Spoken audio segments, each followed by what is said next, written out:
இடம்பொருள் நேயர்களுக்கு வணக்கம். ஸோ இன்றைக்கி பார்த்தீங்க அப்படின்னா இப்போ பாகியலட்சுமி சீரியலில் இப்போ துரோகத்துக்கு மேலே துரோகம் அப்படிங்கிற மாதிரி தான் விஷயங்கள் நடந்துகிட்டு இருக்குது இந்த வீட்டுக்குள்ளே நடக்கிற விஷயங்கள்லாம். ஸோ முதல்ல கோபி ராதிகாவை காதலிக்கிறாரு, இன்னொரு தொடர்பில் இருக்காரு அப்படிங்கிறத நம்பவே இல்லை ஈஸ்வரிலாம். என் புள்ள அப்படி பண்ணியிருக்க மாட்டான் அப்படிங்கிற மாதிரி இருந்தாங்க. ஆனால் அதுக்கப்புறம் அந்த உண்மைகள்லாம் தெரிஞ்சு இதெல்லாம் இப்படி ஒரு விஷயத்த பண்ணிருக்காரு. அதுவும் பாக்கியாவோட ஃப்ரெண்டுன்னு சொல்லிட்டு வீட்டுக்கு வந்த ராதிகா தான் அந்த பொண்ணுன்னு தெரிஞ்சோன்னே கொந்தளிச்சு அந்த வீட்டுக்கே போய் அவங்கள அவமானப்படுத்திட்டு வர மாதிரி கிளம்பி போய் சண்டை போடுறதெல்லாம் பண்ணிருந்தாங்க. ராமமூர்த்தி கிளம்பி போய் திட்டிகிட்டு வந்தார், இங்கே என்னென்னவோ பண்ணிட்டுருந்தாங்க, இப்படி என் குடியை கெடுக்க வந்த பாவி அப்படின்னு பேசிக்கிட்டு இருந்தாங்க. எல்லாம் நடந்துச்சு. அதுக்கு பிறகு கொஞ்சம் ஐயோ பாக்கியாவுடைய கணவரை தான் நமக்கெல்லாம் நம்ம தொடர்பில் இருந்தோமா அப்படின்னு சொல்லிட்டு ஐயோ அது வேணான்னு சொல்லிட்டு ஒதுங்கி போக தான் பார்த்தாங்க ராதிகா. ஆனால் அந்த ராஜேஷ் கொடுத்த பிரச்சனைகளுக்கு பிறகு நமக்கு ஒரு ஆண் துணை தேவை, நமக்கு ஒரு துணை இருக்கணும் அப்படின்னு தான் கல்யாணமே நடந்துச்சு. ஆனால் ஈஸ்வரி கொந்தளிச்சுக்கிட்டு இருந்தாங்க, சேர்த்துக்கவே மாட்டான் நான் இவங்கெல்லாம், அவளை பார்த்தாலே எனக்கு பற்றிக்கிட்டு வருது, இப்படி அவக்குள்ளலாம் எப்படி மனுஷன் வாழ்கிறது, மோசமானவ, அப்படி இருந்தவ இப்படி இருந்தவ அப்படின்னு எல்லா வார்த்தைகளும் சொல்லி அவங்கள மேலே மயூ மேலே எல்லாம் கோவப்பட்டு இருந்தாங்க. அது கொஞ்சம் எக்ஸ்ட்ரீமாக போகும்போது நமக்கே தப்பாக பட்டுச்சு. ஏன்னா ராதிகா எந்த தப்பும் பண்ணல, ராதிகாவுக்கு விஷயம் தெரிஞ்சு சில விஷயங்கள்லாம் அவன் பண்ணலை அப்படின்னு நமக்கு தோணிக்கிட்டு இருந்துச்சு.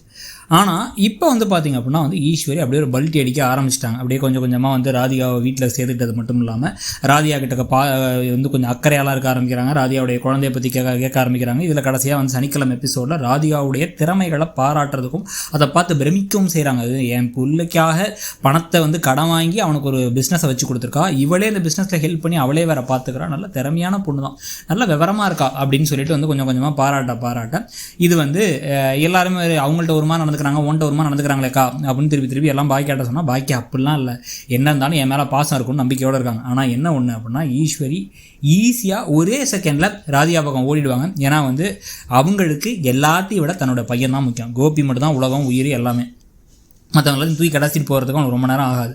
இந்த அளவுக்கு போய் இப்போ அடுத்தடுத்து இப்போ பிஸ்னஸில் ஒரே மாதிரி முன்னாடி வெவ்வேறு பிஸ்னஸில் இருந்தாங்க, பாக்கியாவுக்கு தனித்தனி பிரச்சனைகள் வந்துச்சு. அப்பயும் பாக்கியாவுடைய பிஸ்னஸை கெடுத்து விடுறதுக்கு என்னென்ன வழி இருக்கோ எல்லாத்தையும் கோபி பண்ணிருந்தார். பாண்டிச்சேரிக்கு போய் இந்த டிஷ்ஷுக்கு பதிலாக வேறு டிஷ் சமைக்க முடியுமா அப்படின்னு கேட்டதாகட்டும், ஒரே நாள் ராத்திரியில் மலேசியன் டிஷ் செஞ்சு கொண்டாங்க அப்படின்னு சொல்லி சொன்னதாகட்டும், இல்லை இவங்களுக்கு கான்ட்ராக்டை ராதியாவுக்கு எடுத்து விட்டது, அதுக்கப்புறம் புதுசாக கிடைக்கிறதுக்கு இருந்த கான்ட்ராக்டை இவருக்கு எடுத்து விட்டது, இந்த மாதிரி பல விஷயங்களை பண்ணியிருக்காங்க. இதில் இப்போ இந்த கடதரப்பு விழாவுக்கு மினிஸ்டர் வரவிடாமல் தடுத்த வரைக்கும் இப்போ ஒரே பிஸ்னஸ் ஆனதுக்கு பிறகு இன்னமும் பல போட்டி பொறாமைகளில் எல்லா விஷயத்தையும் செய்ய தான் போகிறார் அவர். இவங்களுக்கு வர இருக்க ஆர்டரை கெடுத்து விட்றது, இவங்களுக்கு வர கஸ்டமர்ஸை கெடுத்து விட்றது, வேணுனே க்ளவுட் கிச்சனை ஹோட்டலாக மாற்றி இவங்களுக்கு பக்கத்துலேயே கடையை ஓப்பன் பண்ணுறதுன்னு எல்லா வேலையும் செய்வார்.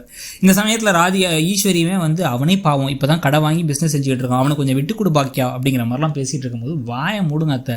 இப்போ நானும் பொறுத்து பார்த்தேன். இப்போ நேராக உங்கள் மகனை திருப்பி கொண்டு இந்த வீட்டில் சேர்த்துக்கிட்டீங்க, அவர் வீட்டை விட்டு துரத்துறதுக்கு பார்த்தாரு, என்ன நான் காசு கொடுத்து இந்த வீட்டை திருப்பி வாங்கினேன், அந்த வீட்டில் அவரை கொண்டு வந்து வச்சிட்டீங்க, உடம்பு சரியில்லைங்கிறீங்க, நல்லா தான் இருக்காரு, பிஸ்னஸ் பண்ண ஆரம்பிச்சார், எல்லாம் இருக்காரு, இன்னும் வீட்டை விட்டு அனுப்ப மாட்டீங்க.